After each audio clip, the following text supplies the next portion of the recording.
Welcome to Ask the Edmonds Cop. I'm Teresa Whipple, and today we are here with School Resource Officer Tom Smith. Welcome to the program. Thank you for having me. You bet. We are going to dive right into the topic of School Resource Officer and what that means, because you're coming back to a job you had from 2004 to 2010, right? That's correct. Right. Yep. And you were gone for a few years. There were some budget cuts due to the recession, and you start up again in September, right? Yep, September 5th, the first day of school. Okay, very good. So, let's talk big picture overview about what a school resource I can say that, what a school resource officer does, and why it's important to have one in a high school. Well, the main benefit to having an officer in the school is it's the number one deterrent to school violence. There's a lot of other benefits, mainly the interaction between the police and students, creating those connections with kids, there's probably a lot of benefit to having an officer there by the stuff that doesn't happen that you can't really put a value on.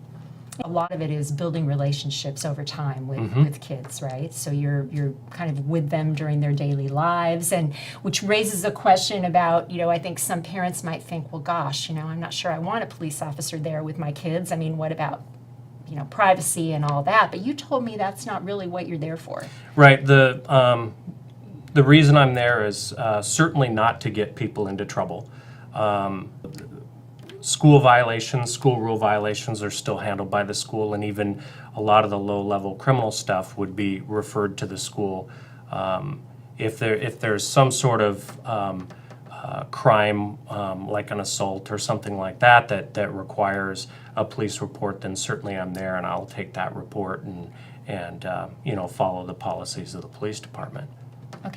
One other thing we talked about was, when we talk about parents and kind of the things that happen in a school, and since I've been covering Edmonds-Woodway High School, there's certainly been a fair number of, lockdowns, which are common for a variety of reasons, and I'm sure you can talk more about what those are, because they run the gamut of why there's a lockdown at a school.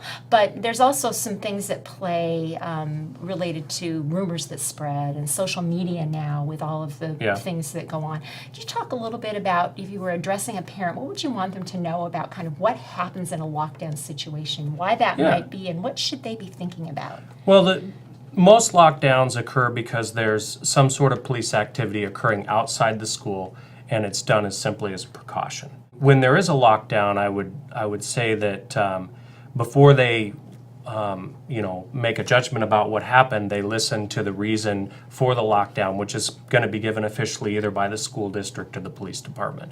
And usually the principal will send out some sort of a note to parents letting them know that there was a lockdown and what the reason for it was. Right, and a lot of times it could be something as simple as a crime that wasn't even in the neighborhood necessarily, but maybe the suspect had been in the area and just as a precaution, right? Yes, yeah. Like, if there's where we're following somebody, that sort of thing, right. and it's getting near the school, and as a precaution, we may lock a school down for that scenario. Right. I think we'd have to be honest about the fact that there's been a lot of media publicity about school violence and school shootings and things like that, and obviously you're there for a lot of reasons that are just to establish relationships with kids, but is there anything that message you want to deliver to parents about kind of how schools are prepared for any kind of violence that might happen in the schools and what you might do to help with that? Well, the goal is to work with the police department, the school administration, teachers, and parents together to try and solve problems. Right. So basically, if something happens, you're kind of trying to prepare so nothing does happen, but if it does, you have kind of a scenario in place for knowing how to react. Yes. Right. Okay. Do you have any other particular things, in terms of your day-to-day, I guess, typical job, typical day? We talked about this and you laughed at me because you said there is no day that's typical, but is there kind of a general routine you follow when you're there?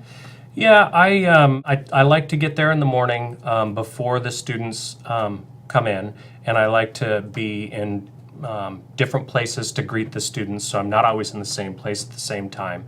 I like to be in the hallways during class change. And I like to, I'm always in the hallway or the cafe area during the lunch times. I make an effort to go to the after-school activities, football games, that sort of thing, plays, things that are important to the kids.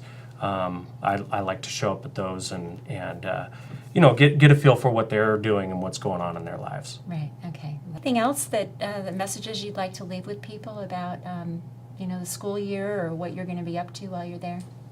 I think it's going to be a great school year. I'm really excited about it, and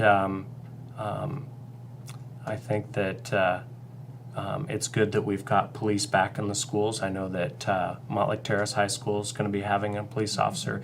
Linwood got theirs, or Meadowdale got theirs last year, Right. and Linwood has had one. So all four high schools will have one now. So Okay. it's a good thing. Yeah, okay, very good. Well, thanks for coming in and talking about Yeah. that. And look for, if you have a student or you are a student at Edmonds-Woodway, look for Officer Smith. He'll be there in the hallways. And we'll be back again soon with another episode of Ask the Edmonds Cop.